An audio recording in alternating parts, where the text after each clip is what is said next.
नमस्कार, मैं हूं अंकुर और आप देख रहे हैं सत्य हिंदी का न्यूज बुलेटिन। एक नजर अब तक की सुर्खियों पर। गुजरात बीजेपी का गढ़ माना जाता है, लेकिन अब कांग्रेस ने एपीएमसी यानी एग्रीकल्चरल प्रोड्यूस मार्केट कमेटी चुनाव में दबदबा दिखा दिया है। एपीएमसी चुनाव में बीजेपी का सफाया कर दिया और गुजरात कांग्रेस ने चुनाव में सभी 10 सीटों पर जीत हासिल कर ली। एपीएमसी चुनाव में कांग्रेस अपनी सत्ता बरकरार रखने में कामयाब रही।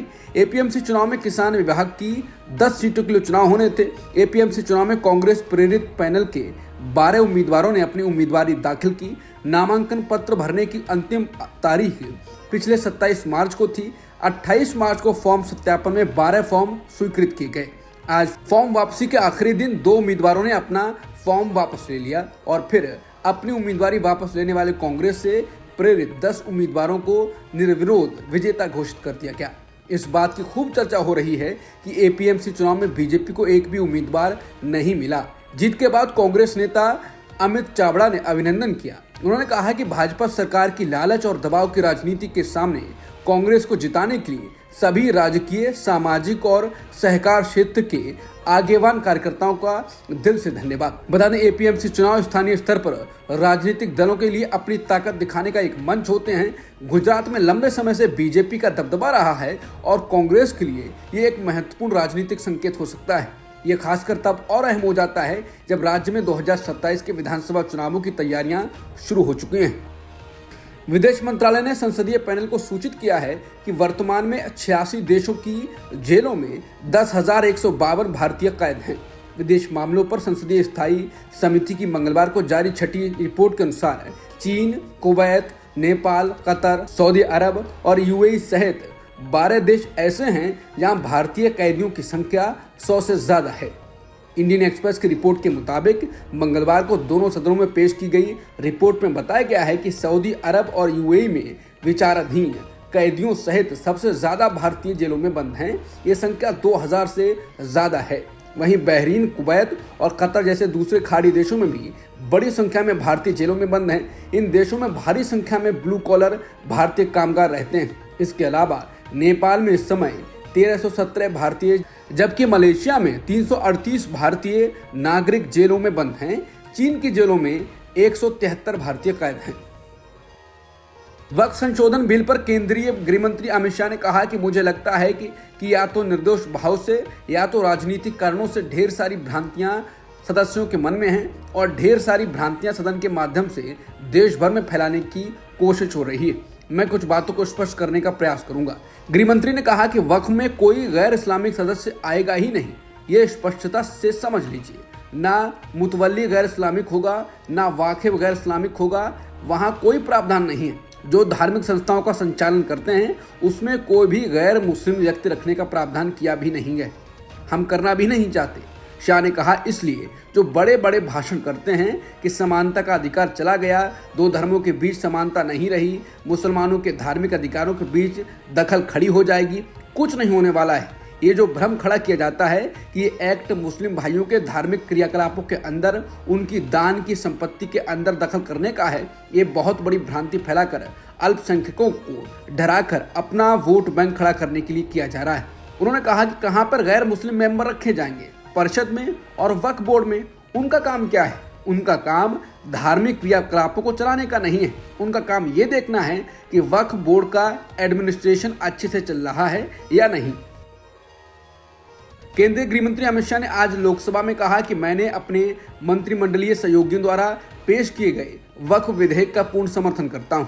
इसके साथ ही उन्होंने विपक्ष पर भ्रम फैलाने का आरोप लगाया। उन्होंने हुंकार भरते हुए कहा कि एक सांसद ने पहले धमकी दी थी कि अल्पसंख्यक इस कानून को स्वीकार नहीं करेंगे। उन्होंने कहा, यह भारत सरकार का संसद का कानून है, सभी को इसे स्वीकार करना होगा। अल्पसंख्यक मामलों के मंत्री किरेन रिजिजू ने बुधवार को वक्फ संशोधन बिल 2024 लोकसभा में पेश किया। सुबह 12 बजे से बिल पर 8 घंटे की चर्चा शुरू हुई। बिल के जरिए वक्फ बोर्ड की संपत्तियों को कानूनी दायरे में लाए जाने का प्रस्ताव है। बिल को केंद्र की सरकार में शामिल टीडीपी और जेडीयू ने समर्थन दिया। टीडीपी सांसद कृष्ण प्रसाद टेन्नाटी ने कहा कि तेलुगु देशम पार्टी हमेशा मुस्लिम समुदाय की भलाई के लिए खड़ी है। केंद्र सरकार से अपील है कि वो राज्य सरकारों को अधिकारों में लचीलापन दें। मुस्लिम महिलाओं, मुस्लिम युवाओं की भलाई के लिए हम वक्फ अमेंडमेंट बिल का सपोर्ट करते हैं। नीतीश की पार्टी ने वक्फ संशोधन बिल का आज लोकसभा में खुलेआम समर्थन किया। जेडीयू के नेता ललन सिंह ने कहा, ये बिल कहीं से मुसलमान विरोधी नहीं है। वक्फ कोई संस्था नहीं है, एक ट्रस्ट है जो मुसलमानों के हक में काम करने के लिए बनाया जाता है। वक्फ एक धार्मिक संस्था नहीं है।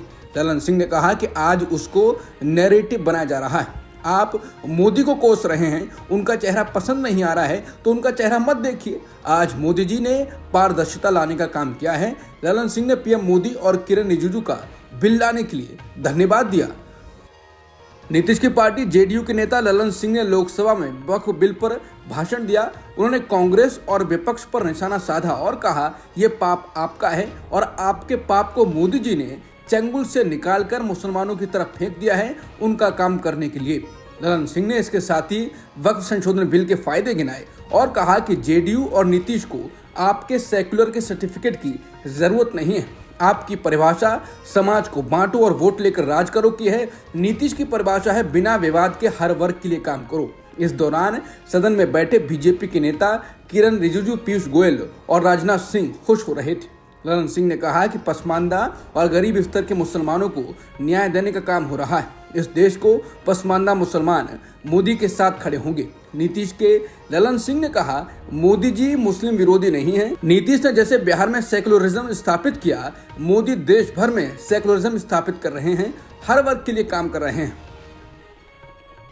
जेडीयू नेता ललन सिंह ने कहा कि वक्फ संशोधन बिल का स्वागत होना चाहिए, विरोध नहीं। उन्होंने इसके साथ ही पीएम मोदी का धन्यवाद दिया और कहा कि सुप्रीम कोर्ट, राष्ट्रपति भवन और लोकसभा को बचाने का काम किया है, नहीं तो ये कहते ये भी वक्फ की संपत्ति है।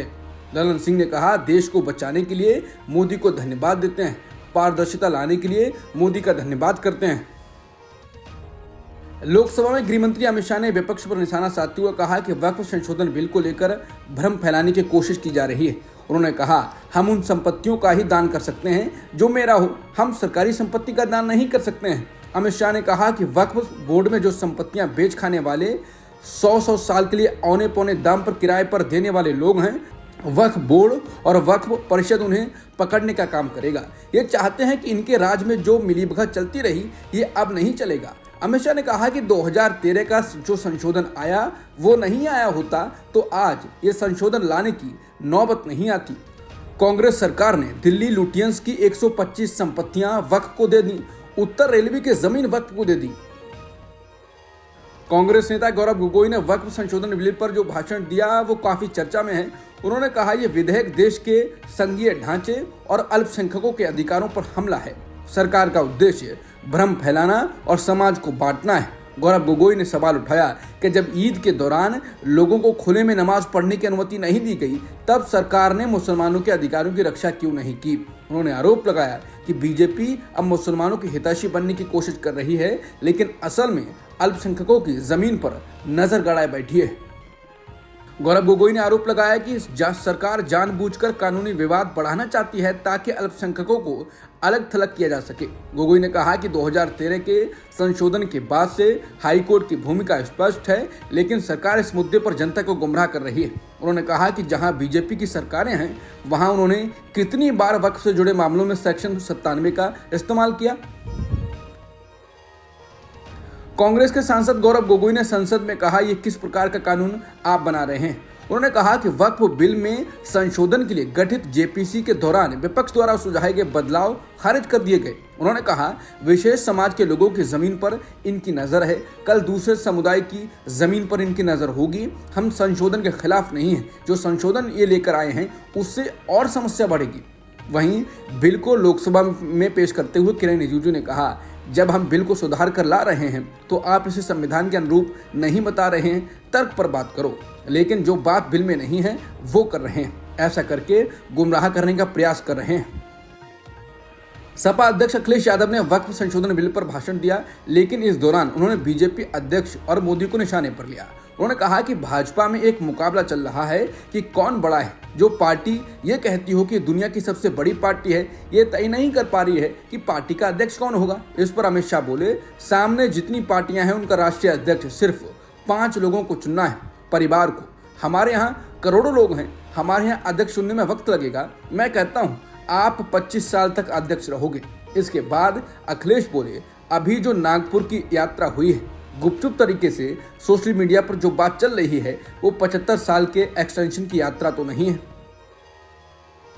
अखिलेश ने वक्फ संशोधन बिल पर कहा कि आप लोगों ने नोटबंदी का फैसला किया, नाकामी नोटबंदी की नहीं, नाकामी बेरोजगारी की है।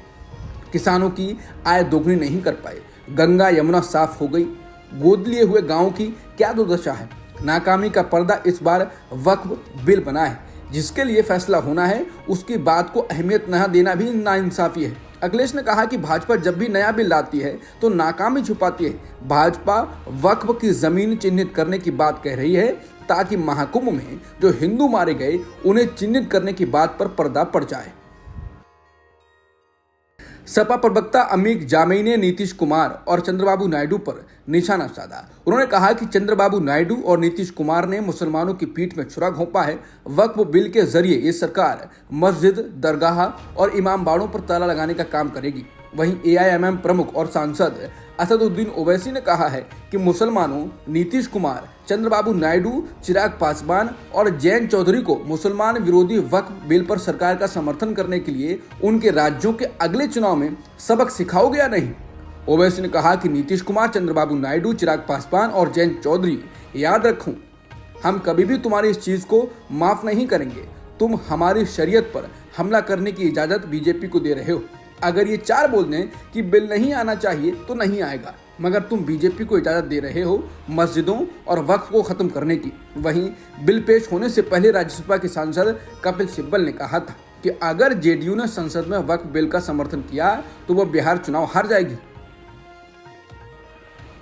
वक्फ संशोधन बिल पर संसद में चर्चा में भाग लेते हुए बीजेपी सांसद रविशंकर प्रसाद ने कांग्रेस समेत अन्य विपक्षी दलों को लेकर कहा कि वो इसका विरोध मजबूरी में कर रहे हैं। उन्होंने दावा किया कि ये सब सिर्फ वोट बैंक के लिए किया जा रहा है। सांसद रविशंकर प्रसाद ने कहा, आज मैं ये सवाल संसद के सामने उठाना चाहता हूं कि कितने स्कूल बने वक्फ की संपत्ति पर, कितने अस्पताल बने वक्फ की संपत्ति पर, कितने स्किल्स सेंटर खुले वक्फ की संपत्ति पर, कितने अनाथालय खुले वक्फ की संपत्ति पर, कितने बेवा विधवा बेटियों महिलाओं की सिलाई कढ़ाई बुनाई सिखाई गई। उन्होंने कहा, आज इस कानून के द्वारा वक्फ की जमीन को रेगुलेट करके उसकी प्रॉपर्टी में फंडिंग अच्छी करके उस जमात के लोगों के लिए विश्वास बढ़ेगा, तो इनको यानी विपक्ष को परेशानी क्यों होती है। वहीं बीजेपी के अनुराग ठाकुर ने कहा, यहाँ मुगलिया फरमान नहीं चलेगा, बाबा साहेब का संविधान चलेगा।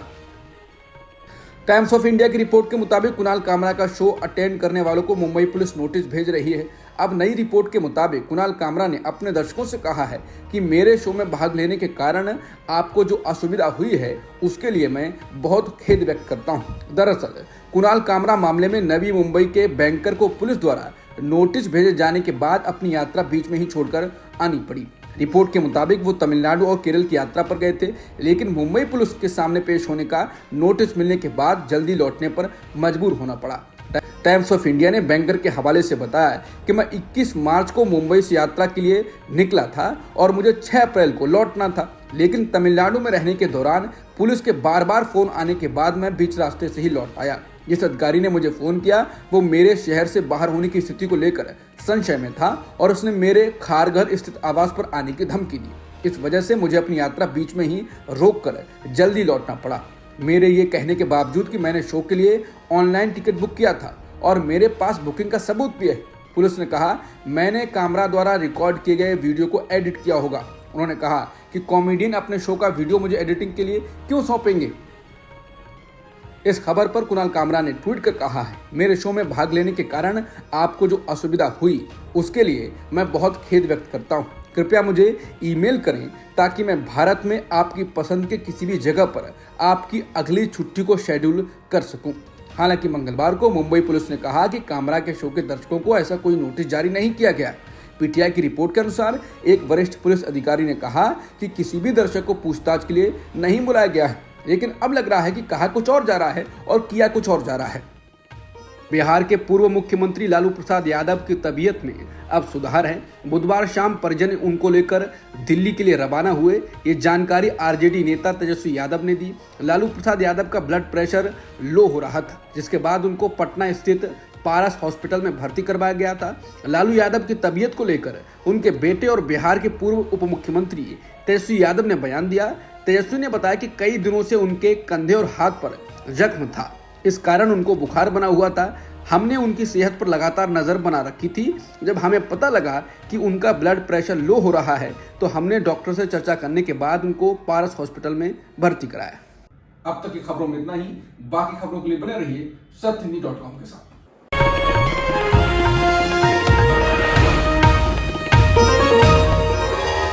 Copyright disclaimer under Section 107 of the Copyright Act 1976. Allowance is made for fair use for purposes such as criticism, comment, news reporting, scholarship, and research. Fair use is a use permitted by copyright statute that might otherwise be infringing.